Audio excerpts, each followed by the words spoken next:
যোগেন্দ্রনাথ মণ্ডল, যার একটা ভুল সিদ্ধান্তের কারণে লাখ লাখ মানুষকে তার খেসারত আজও দিতে হচ্ছে। সিলেট, যা বর্তমানে বাংলাদেশের অন্তর্ভুক্ত, 1947 সালে বিভাজনের সময় তার কাছে সুযোগ ছিল ভারতের সাথে মিলিত হওয়ার।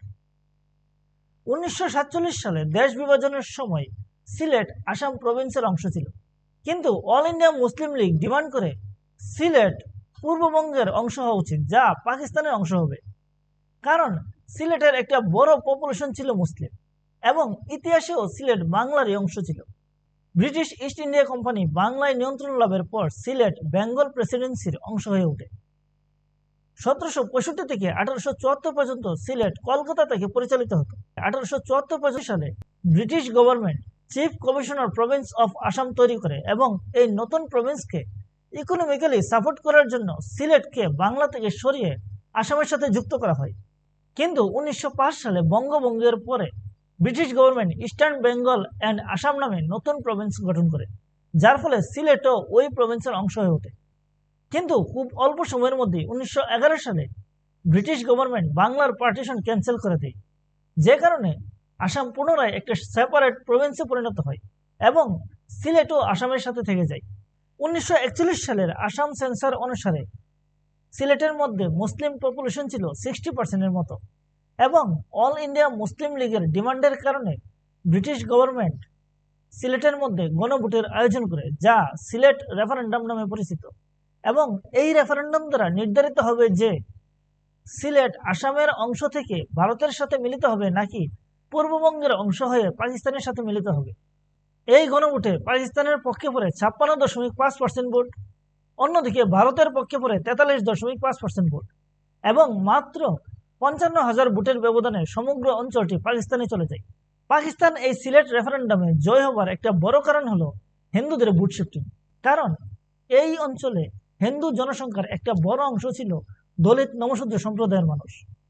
ওই সময় সিলেটের মোট জনসংখ্যার 38%-এর মতো ছিল হিন্দু, যার মধ্যে 15 থেকে 20% ছিল দলিত নমশূদ্র সম্প্রদায়। তাদের নেতা ছিল যোগেন্দ্রনাথ মণ্ডল, এবং যোগেন্দ্রনাথ মণ্ডল ছিলেন সিলেট ডিভিশনের শিডিউল কাস্টের সবচেয়ে বিশিষ্ট এবং প্রভাবশালী নেতা। এবং তিনি মনে করতেন যে ভারতের দলিতরা উচ্চবর্ণের হিন্দুদের কাছ থেকে বৈষম্যের শিকার হয়। মুসলমানরা কোনো কাস্ট সিস্টেম ফলো করে না, এবং এই জন্য ভারত থেকে পাকিস্তানের মধ্যে দলিতরা বেশি সমান অধিকার পাবে। এ কারণে তিনি সিলেটের গণভোটে নমশূদ্র সম্প্রদায়ের মধ্যে পাকিস্তানের পক্ষে ভোট দেওয়ার জন্য ক্যাম্পেনিংও করেছিলেন, এবং এই জন্য অনেক হিন্দু দলিত ভোট পাকিস্তানের পক্ষে চলে যায়। এখন আপনার মনে প্রশ্ন জাগতে পারে যে সিলেট ডিভিশনের মধ্যে মুসলিম পপুলেশন ছিল 60%-এর মতো, অন্যদিকে হিন্দু পপুলেশন ছিল 38%-এর মতো, এবং এর মধ্যে একটা বড় অংশ ছিল দলিত নমশূদ্র সম্প্রদায়, যে কারণে যোগেন্দ্রনাথ মণ্ডল ভারতের পক্ষে হিন্দুদের ভোটে ব্যাপক প্রভাব ফেলেছিল। কিন্তু তারপরেও ভারতের পক্ষে 43.5% ভোট পড়ল কিভাবে? এর কারণ হলো, যদিও সংখ্যাগতভাবে মুসলিমরা এই অঞ্চলে মেজরিটিতে ছিল, কিন্তু ভোটের অধিকারের দিক থেকে হিন্দুরা ছিল মেজরিটিতে। এই রেফারেন্ডামে ভোটের জন্য এলিজিবল ছিল সম্পত্তির মালিক, করদাতা, শিক্ষাগত ভোটার্স, এবং যারা আগে ভোটের জন্য রেজিস্টার ছিল তারা।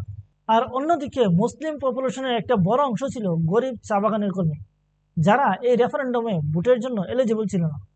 যে কারণে যোগেন্দ্রনাথ মণ্ডলের মতো এত প্রভাবশালী নেতা পাকিস্তানকে সমর্থন করা এই গণভোটে ব্যাপক প্রভাব ফেলেছিল, এবং পাকিস্তানকে এই গণভোটে বিজয়ী করেছিল, যার পুরস্কার হিসেবে যোগেন্দ্রনাথ মণ্ডলকে পাকিস্তানের প্রথম ল মিনিস্টারও বানানো হয়েছিল। কিন্তু তার সিদ্ধান্ত অতি শীঘ্রই ভুল প্রমাণিত হলো। কারণ 1947 সালে দেশভাগের পর পাকিস্তানে থেকে যাওয়া হিন্দুরা প্রতিনিয়ত বৈষম্যের শিকার হতে থাকে। পাকিস্তান নির্মাণের শুরুর দিক থেকে পাকিস্তানে এক ধরনের থিওরি চলতো যে পাকিস্তানে থাকা হিন্দুদের উপর কি ধরনের আচরণ হবে তা নির্ভর করে ভারতে থাকা মুসলমানদের উপর কি ধরনের আচরণ হয় তার উপর ভিত্তি করে। এক কথায় পাকিস্তানে শুধু হিন্দুরা এক প্রকারের জিম্মি হিসাবে ছিল, এবং যখনই ভারতের মধ্যে কোনো কমিউনাল টেনশন শুরু হতো তার প্রভাব পাকিস্তানে থাকা হিন্দুদের উপর পড়ত। এমনকি সরকারি দিক থেকেও হিন্দুরা বৈষম্যের শিকার হতে থাকে। সরকারি বিভিন্ন অফিসগুলো থেকে হিন্দু অফিসারদের ছাঁটাই শুরু হয়, যার ফলে হিন্দুরা প্রতিনিয়ত পাকিস্তান থেকে পলায়ন করে ভারতে আসতে থাকে। সিলেট রেফারেন্ডামে যোগেন্দ্রনাথ মণ্ডল দলিত মুসলিম অ্যালায়েন্সে যে বিশ্বাস দেখিয়েছিল, ওই বিশ্বাসে সবচেয়ে বড় আঘাত এনেছিল 1950 সালের দাঙ্গা। 1950 সালের দাঙ্গা ছিল একটি প্রতিশোধের রাজনীতি। খুলনা থেকে শুরু হওয়া ছোট একটি ঘটনা গুজবের কারণে দাবানলের মতো ছড়িয়ে পড়ে, যখন বরিশালে গুজব রটে যে কলকাতায় ফজলুল হককে হত্যা করা হয়েছে, তখন হাজার হাজার সাধারণ মানুষকে দাঙ্গার শিকার হতে হয়। দাঙ্গার পরে যোগেন্দ্রনাথ মণ্ডল দাঙ্গা কবলিত এলাকাগুলি গিয়ে দেখতে পান তিনি যাদের পাকিস্তানের স্বপ্ন দেখিয়েছিলেন তারা আজ ভিটেমিটি ছাড়া।